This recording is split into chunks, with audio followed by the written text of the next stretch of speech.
Hi everyone, welcome back to my channel. मैं हूं शिवानी, ले आई हूं आप लोगों के लिए एक और कमेंट चर्चा की वीडियो। इस सीरीज में मैं आप लोगों के कमेंट्स को पिक करके उसमें आपने मुझसे जो भी पूछा होता है उसका आपको जवाब देती हूं। तो आज की वीडियो के लिए कुछ कमेंट्स यहां पे मैंने पिक करे हैं, उन पे हम एक एक करके बात करेंगे। अगर आप भी मुझसे कुछ पूछना चाहते हैं तो इस वीडियो के नीचे जो कॉमेंट सेक्शन है ना, वहाँ पे अपना क्वेश्चन आप मुझे भेज सकते हैं। नेक्स्ट जो भी वीडियो आएगी कॉमेंट चर्चा की, हम उसमें उसको डिस्कस करेंगे। आइए बिना देरी करे हुए शुरू करते हैं आज का वीडियो। मेरी वीडियोज अच्छी लगती हैं तो लाइक किया करें, शेयर किया करें, और मेरे चैनल पे अभी तक आपने सब्सक्राइब नहीं किया है तो भाई किस बात का वेट कर रहे हैं, जल्दी से सब्सक्राइब कर लीजिए और बेल आइकन को भी जरूर दबाना ताकि आपको मेरी वीडियोस के नोटिफिकेशन आते रहे। आइए पहला क्वेश्चन लेते हैं यहाँ पे। Sister, my brother wants to wear girls panty. Now what should I do? My brother said he likes to wear girls panty. He does not like to wear boys panty. He told me what should I do, sis? पहले तो ये जानने की कोशिश कीजिए कि उनकी ऐसी थिंकिंग क्यों है, क्या कारण है जिसकी वजह से उनका झुकाव लेडीज़ के अंडरगारमेंट की तरफ हो रहा है। पहला रीज़न हो सकता है कि उनको लेडीज़ जैसे, गर्ल्स जैसे ड्रेसअप करना अच्छा लगता हो। बहुत सारे लोगों में ये चीज़ होती है कि लड़कियां जो है वो लड़कों की तरह ड्रेसअप करना चाहती हैं, उनकी तरह रहना चाहती हैं, टॉम बॉय जिसे बोलते हैं। सेम वे में कुछ लड़कों के अंदर भी ऐसी इच्छाएं होती हैं कि वो लड़कियों जैसे ड्रेसअप करे, क्रॉस ड्रेसर भी इसे बोला जाता है। अगर ये वाला रीज़न है तो उस तरीके से उसको डील करें। दूसरा रीज़न ये हो सकता है कि बहुत सारे लड़कों को ऐसा लगता है कि जो फीमेल के अंडरवियर हैं वो ज़्यादा अच्छे होते हैं, उनका फैब्रिक अच्छा होता है, वहाँ पे कलर ऑप्शन ज़्यादा होते हैं। तो ये वाले अगर कारण है तो उस तरीके से उसको डील करें। दूसरे कारण पे मैं यहाँ पे थोड़ा बात करना चाहूँगी। अगर दूसरा वाला कारण है तो एज अ बड़ी सिस्टर आप उनको ये गाइड कर सकते हैं कि फीमेल की बॉडी और मेल की बॉडी अलग अलग होती है और उसी के हिसाब से उसको कंफर्टेबल रखने के लिए ये अंडरवेयर बनाए जाते हैं। तो ऐसे में अगर वो मेल अंडरवेयर नहीं पहनेंगे तो जो सपोर्ट उनको मिलना चाहिए, स्पेशली मेल्स में जो टेस्टिकल्स होते हैं उनको एक सपोर्ट मिलना बहुत ज़्यादा ज़रूरी है एज मेडिकल रीज़न भी। तो अगर वो अपना नहीं पहनते हैं तो ऐसे में हो सकता है उनको कुछ उस तरीके का प्रॉब्लम हो और उतना ज़्यादा कंफर्टेबल भी ना लगे। सिर्फ मतलब मन है, इच्छा है और ये वाली चीज़ें ना देखें, बल्कि जो आपकी बॉडी के लिए रिक्वायर्ड है उस चीज़ पे जाएं। तो इस तरीके से आप उन्हें गाइड कर सकते हैं कि नहीं, आपको अपने में ही ट्राई करना चाहिए। और मेल में भी अगर आप अच्छे ब्रांड ट्राई करोगे तो अच्छा कपड़ा आप देख सकते हो उसमें कि कपड़ा अच्छा हो, कलर ऑप्शंस भी होते हैं, प्रिंट्स ऑप्शन भी होते हैं आजकल। तो अपने ही मतलब मेल्स के सेक्शन में से उनको चूज़ करने को बोलिए। और अगर उनकी एज यानी कि आपके भाई की एज थोड़ी कम है तो ऐसे में एज अ बड़ी सिस्टर आपको ये सब उन्हें समझाना चाहिए। आपसे नहीं मान रहे हैं तो घर के किसी बड़े से भी आप बात करके उन्हें समझाने को बोल सकते हैं। और अगर आपका भाई बड़ा हो चुका है, लाइक 18 से अबव है, उसको अपने भले बुरे की समझ है, क्या उसको कंफर्टेबल लगता है, क्या उसके बॉडी की नीड है, ये अब तक उसे अच्छे से समझ आ गया होगा। तो ऐसे में आप एज अ बड़ी सिस्टर उन्हें समझा सकते हैं। बाकी मानना ना मानना तो फिर उनके ऊपर है। नेक्स्ट कमेंट पे आते हैं। गर्लफ्रेंड को पीरियड्स नहीं आ रहा है, 2 मंथ्स प्लस हो गया, अब क्या कर सकते हैं दीदी, प्लीज़ सजेस्ट करो। सबसे पहले तो आप प्रेगनेंसी टेस्ट लेके प्रेगनेंसी की जांच करें कि क्या वो प्रेग्नेंट तो नहीं है।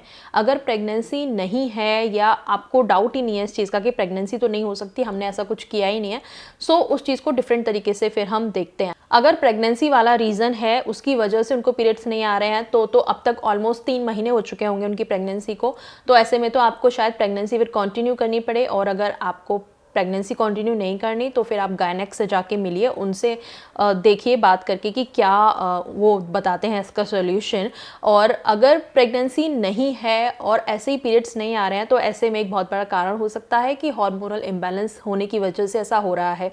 अगर ऐसा है तो ऐसे में भी आपको गायनेकोलॉजिस्ट से जाके मिलना चाहिए और उनसे डिस्कस करना चाहिए कि कैसे पीरियड्स रेगुलर लाए जाएं। अपनी डाइट का आपका पार्टनर ध्यान रखे, अच्छे से डाइट ले, अपनी लाइफस्टाइल को बेटर करे, स्मोकिंग, ड्रिंकिंग वगैरह ये सब ना करे। इमरजेंसी जो पिल ले लेते हैं लोग, कॉन्ट्रासेप्टिव पिल, उसका भी साइड इफेक्ट पड़ता है पीरियड साइकिल पे। तो वो सारी चीज़ें आप उस तरीके से फिर देखिए कि ऐसा क्यों हो रहा है। अपनी लाइफस्टाइल को ठीक करिए और गायनेक से एक बार जाके मिलिए और उनसे फिर कंसल्ट करिए इसके बारे में। तो दोनों ही केस में आपको गायनेक को दिखाना है, लेकिन पहले खुद श्योर हो जाइए प्रेगनेंसी टेस्ट लेके कि प्रेगनेंसी है या नहीं है। अगर आपके पार्टनर को प्रेगनेंसी टेस्ट लेना नहीं आता है ठीक से तो मेरी इस पे वीडियो है कि कैसे खुद से घर पे प्रेगनेंसी टेस्ट लें, आप वो वीडियो देख सकते हैं। लिंक मैं यहाँ पे आई बटन पे प्रोवाइड कर दूंगी। नेक्स्ट कमेंट पे आते हैं। महोदया शिवानी जी, अनुरोध स्वीकार कीजिए, मैं विशेष पीड़ित हूँ।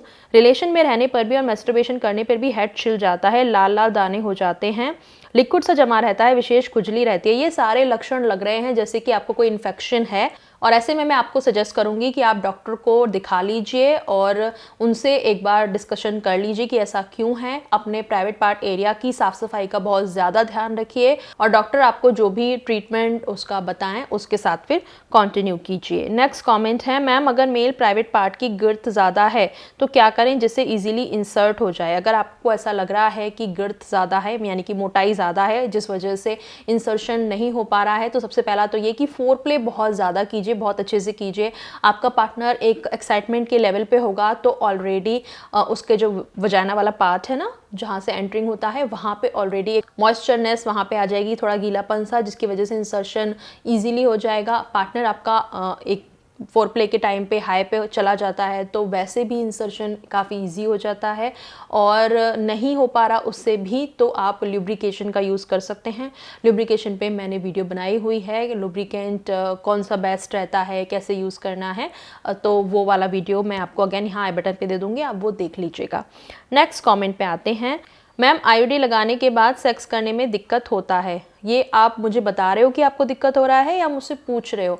तो अगर पूछ रहे हो तो मैं आपको बताना चाहूँगी ऐसा कोई दिक्कत नहीं होता है, और अगर आपको दिक्कत कोई फील हो रही है तो आप तुरंत डॉक्टर को दिखाइए, क्योंकि ये मतलब ऐसा कुछ नहीं है कि आपको कोई प्रॉब्लम हो, ना आपको बैठने में, उठने में, रोज़मर्रा के अपने काम करने में और इंटीमेट होने में भी कोई प्रॉब्लम नहीं होती है आईयूडी के बाद में। सो अगर आपको हो रही है तो आप डॉक्टर को एक बार दिखा लीजिए, और अगर आपने मुझसे क्वेश्चन पूछा है कि क्या दिक्कत होती है तो मैं आपको बोलूँगी नहीं, कोई दिक्कत नहीं होती है।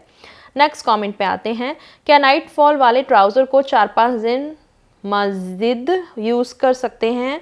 वो ट्राउज़र रात में ही यूज़ होता है, खाली उस जगह पर पानी लगा ले सूख जाने के बाद। नहीं भैया धो लो, मतलब क्यों इतना आलस है और किस बात को उसको रिपीट करना है, मतलब क्या ही ज़रूरत है। क्लेनलीनेस, साफ़ सफाई, हाइजीनिकनेस, ये सब को मैं प्रमोट करती हूँ और आपको भी बोलना चाहूँगी कि थोड़ी साफ़ सफाई रखिए भाई। और एक बार पहन लिया, गंदा हो गया है, उसको धो लीजिए, उसको बिल्कुल भी रिपीट मत कीजिए। पानी से नहीं बल्कि अच्छे से साबुन सर्फ लगा के उसको धोइए, धूप में सुखाइए और तब पहनिए। और ट्राउज़र ही नहीं, अंडरगारमेंट्स भी रोज़ आपको साफ़ करना है। और अगर नाइट फॉल हो गया है या कुछ पानी सा गीला हो गया है, चिपचिपा हो गया है, उसको तुरंत चेंज कीजिए और वहाँ उस एरिया को, प्राइवेट एरिया को भी साफ करिए। नेक्स्ट कमेंट पे आते हैं, madam although a male partner is caring, loving, protective towards his wife but he is not good in sexual performance with his wife, will she cheat on him or demand divorce? Kindly guide, I have been waiting for your reply since long time। मैंने इस बात पे इसलिए चर्चा नहीं करी क्योंकि मुझे बहुत ही अजीब सा क्वेश्चन लगा। मतलब अगर कोई पार्टनर सेक्सुअल परफॉर्म अच्छे से नहीं कर पा रहा है, सबसे पहली बात, क्या आपकी वाइफ ने आपको ऐसा कहा है कि आप ठीक से परफॉर्म नहीं कर पा रहे हो, या ये आपके मन का वहम है? क्योंकि ये लड़कों के साथ प्रॉब्लम बहुत है, अपने आप ही अपने मन में सोच लिया कि मेरा साइज ठीक नहीं है, मेरी परफॉर्मेंस ठीक नहीं है, और अपने मन में टेंशन पाले बैठे हैं और सोचे बैठे हैं कि वाइफ कहीं चीट कर लेगी या मुझे डिवोर्स दे देगी, या अभी तक शादी भी नहीं हुई है, कुंवारे हैं, लेकिन आगे की चिंता कर रहे हैं कि मेरी वाइफ को मैं सेटिस्फाई कर पाऊंगा या नहीं, मेरा साइज उससे ठीक लगेगा या नहीं। भाई जितना आप इन सब चीज़ों के बारे में सोचते हो ना, शायद आपकी वाइफ इन सब चीज़ों के बारे में सोचे ही ना। शायद उसके लिए आप इमोशनली कितना उसके साथ कनेक्टेड हो, कितना उसे प्यार करते हो, कितना उसकी केयर करते हो, वो ज़्यादा मैटर करता है। और आप इवन बायोलॉजी वाइज भी अगर इसे देखोगे ना, साइंटिफिक तरीके से भी, तो भी जो मेन हैं शायद उनका इन सब चीज़ों के बारे में फोकस ज़्यादा होता है फिजिकल इंटीमेसी में, और जो विमेन है उनका इमोशनल इंटीमेसी में ज़्यादा इंटरेस्ट रहता है। So don't worry about this thing. अगर आपकी वाइफ आपसे बोल रही है कि वो आपकी परफॉर्मेंस से खुश नहीं है, तो उसे पूछो, बात करो कि उसे और क्या चाहिए। हो सकता है कि आपको ऐसा लग रहा है कि उसको टाइमिंग ज़्यादा चाहिए, लेकिन हो सकता है उसे फोर प्ले ज़्यादा चाहिए, हो सकता है उसे आप सेक्स करने के बाद कुछ इंटीमेट नहीं रहते हो, एकदम अलग हो जाते हो, उसे वो नहीं चाहिए, उसे बाद में भी थोड़ी इंटीमेसी चाहिए। हो सकता है उसे बेडरूम के अलावा भी आपसे प्यार वाली फीलिंग चाहिए हो, कि सिर्फ बेडरूम में तो सेक्स के टाइम पे प्यार है, उसके अलावा कुछ नहीं है। सो हो सकता है वो क्रेव कर रहे हो। So you never know. अपने पार्टनर से खुल के इस बारे में बात कीजिए, उनसे पूछिए कि वो क्या डिमांड करते हैं। और अगर टाइमिंग वाली भी बात है ना, तो देखिए फोर प्ले से भी बहुत हद तक, सिर्फ फोर प्ले से अपनी फीमेल पार्टनर को सेटिस्फाई किया जा सकता है, इवन बिना इंसर्शन करे भी। किया जा सकता है। मतलब आपको पता होना चाहिए, आप इसके बारे में नॉलेज लीजिए, इस बारे में पढ़िए, इस बारे में और जितना ज़्यादा हो सकता है नॉलेज लेने की कोशिश कीजिए। कभी भी ऐसा नहीं है कि एक पार्टनर की परफॉर्मेंस ख़राब है या वो ठीक से परफॉर्म नहीं कर रहा तो वाइफ चीट कर लेगी या डिवोर्स मांगेगी। ये सिर्फ बहाने होते हैं। अगर एक चीटर वाइफ है ना, तो वो अपनी चीटिंग को जस्टिफाई करने के लिए ऐसा बोल देती है, आपकी ईगो को हर्ट करने के लिए कि तुम तो परफॉर्म नहीं कर पा रहे थे इसलिए मैंने कर दिया, जबकि ये कोई रीज़न नहीं होता चीटिंग करने का। और ये उल्टा भी वर्क करता है, सेम जैसे मेल लोग जो होते हैं, आदमी लोग, वो बहाने देते हैं मैंने तो इसलिए चीट किया था या उसलिए चीट किया था। चीटर इज़ अ चीटर, वो खुद चीटर है इसलिए उसने चीट किया। इसका ये नहीं है कि दूसरे पे इल्ज़ाम लगा दो, ठीक है। अगर आपको इतनी प्रॉब्लम है तो आप फिर उस चीज़ पे बात करो ना उससे। डिवोर्स की भी सेम मैं बात करूंगी कि डिवोर्स के भी अपने बहुत सारे रीज़न होते हैं। सिर्फ एक ये रीज़न कि भाई सेक्सुअली मैं सेटिस्फाइड नहीं हूँ इसलिए मैं उससे डिवोर्स ले रही हूँ, ऐसा मुझे नहीं लगता कि कोई लड़की ऐसे सोचती है, ठीक है। तो ये kind of like male thinking ही है जो अपने माइंड में वो सोच के बैठ जाते हैं। खैर बहुत मैंने डिस्कस कर लिया इसके बारे में। अभी भी अगर आपको कुछ भी डाउट है तो आप मुझसे पूछ सकते हैं, और अगर ज़रूरत पड़ी तो हम इस पर एक अलग से वीडियो बना के तब बात करेंगे। शायद मैं और अच्छे से एक्सप्लेन करके साइकोलॉजी वाइज एंड ऑल सारी चीज़ें एक्सप्लेन करूं, पर मोस्टली मैं आपको यहाँ पे यही बोलना चाहूँगी कि अपने पार्टनर से बात कीजिए खुल के। हो सकता है ये सारी चीज़ें आपके मन की ही हो, उसे ऐसा ना लगता हो या उसका कुछ प्रॉब्लम कुछ और ही हो, ठीक है। सो नेक्स्ट कमेंट पे चलते हैं। इसमें 2 क्वेश्चन है। पहला क्वेश्चन है स्कैंटी पीरियड से रिलेटेड, यानी कि पीरियड का फ्लो कम आना। तो इस पे मैंने अलग से वीडियो बनाई हुई है, पूरा डिटेल में बात की हुई है, आप वो वीडियो देख लीजिए, लिंक मैं यहाँ आई बटन पे दे दूंगी। दूसरे क्वेश्चन पे आते हैं। एक ही शक्ल के 2 पर्सन हो सकते हैं, अगर आपको एक ही नज़र में कोई अच्छा लगे तो क्या आपको वो ही कुछ अरसे बाद मिल सकता है क्या, और आपके लाइफ पार्टनर के तौर पे या नहीं। तो 3 क्वेश्चन हो गए बेसिकली। दूसरा क्वेश्चन है कि एक ही शक्ल के 2 लोग हो सकते हैं यानी, तो मैंने तो ऐसा सुना है कि एक ही शक्ल के 7 लोग होते हैं इस दुनिया में, एंड आई डोंट नो, मतलब पता नहीं। एक ही शक्ल के 2 लोग, वैसे ट्विन भी बहुत सारे लोग ऐसे होते हैं कि दोनों की शक्ल मिलती है। कितने भाई बहन ऐसे होते हैं कि बहुत सिमिलर होते हैं वो। तीसरा जो आपका क्वेश्चन है कि कोई आपको अच्छा लगा और उसके बाद में क्या वो ही मिल जाए, तो ये तो बहुत ही कोइंसिडेंस वाली बात है। और बाकी यू नेवर नो कि जोड़ियाँ कैसे बनाते हैं भगवान। मैं भगवान में बहुत बिलीव करती हूँ। सो ये मुझे ऐसा लगता है कि कहीं ना कहीं उनका ही होता है कि वो हमारी जोड़ियाँ बनाते हैं। सो हो सकता है कि पहले आपका मिलना हुआ हो और बाद में आपको वही मिल जाए। कोइंसिडेंस कह सकते हैं या ऊपर वाले की इच्छा कह सकते हैं, कुछ भी कह सकते हैं ऐसे, मतलब हो सकता है, होने को तो कुछ भी हो सकता है यार। लाइफ वेरी अनसर्टेन इस मामले में कि कुछ भी हो सकता है। खैर मैं शायद ज़्यादा अच्छे से आंसर नहीं कर पाई इस क्वेश्चन का, क्योंकि ये बहुत ही हाइपोथेटिकल सिचुएशन है ये, I don't know. Next question पे आते हैं। दी फेस पे झाइयाँ और ओपन पोर्स हैं जिसकी वजह से फेस ब्लैक लगता है, कोई उपाय बताइए। ओपन पोर्स हैं आपके, तो पहले तो उसकी क्लीनलीनेस बनाए रखना बहुत ज़्यादा ज़रूरी हो जाता है। आप फेस वॉश करते रहिए, अपना दिन में 2 बार कम से कम करिए, सुबह और शाम। तो बीच में भी अगर आपको ऐसा ज़रूरत लगता है कि ज़रूरत है, फेस पे बहुत चिपचिपापन आ गया है या आपने ट्रैवल किया है तो वापस आके एकदम से आप फेस वॉश करना चाहते हैं, तो वो ज़रूर करिए। क्लीनलीनेस बनाए रखिए। बेड पे जाने से पहले अपना फेस वॉश ज़रूर करिए। हफ्ते में 1 बार आप अपना थोड़ा डीप वाला कर सकते हैं फेस क्लीनिंग, जैसे कि फेस पे स्क्रब कर लिया आपने, उसके बाद में फेस पे स्टीम ले लिया, फेस पैक लगा लिया। क्ले वाला जो फेस पैक होता है वो काफ़ी अच्छा रहता है। टमाटर और खीरे का रस को मिला के वो लगा सकते हैं, ओपन पोर्स को बंद करने के लिए काफ़ी सही रहता है। और जो आपने झाइयों वाली बात बोली ना, तो झाइयाँ इट्स लाइक आपके फेस पे कुछ रिएक्शन हुआ है। अब वो रिएक्शन हो सकता है कि आपने या तो कुछ ऐसा केमिकल वाला कुछ लगाया है अपने फेस पे जो रिएक्शन किया है, या नहीं तो जो आप बाहर जाते हो जैसे, तो सनलाइट है उसकी वजह से हार्म हो सकता है आपके फेस को, या पोल्यूशन है उसकी वजह से झाइयाँ हो जाना। तो ये कुछ रीज़न होते हैं। तो अगर कुछ ऐसा केमिकल वाला आपने लगाया है तो उसे यूज़ करना बंद कर दो और एक बार डॉक्टर को दिखा लो कि अब ये कैसे ठीक होगा।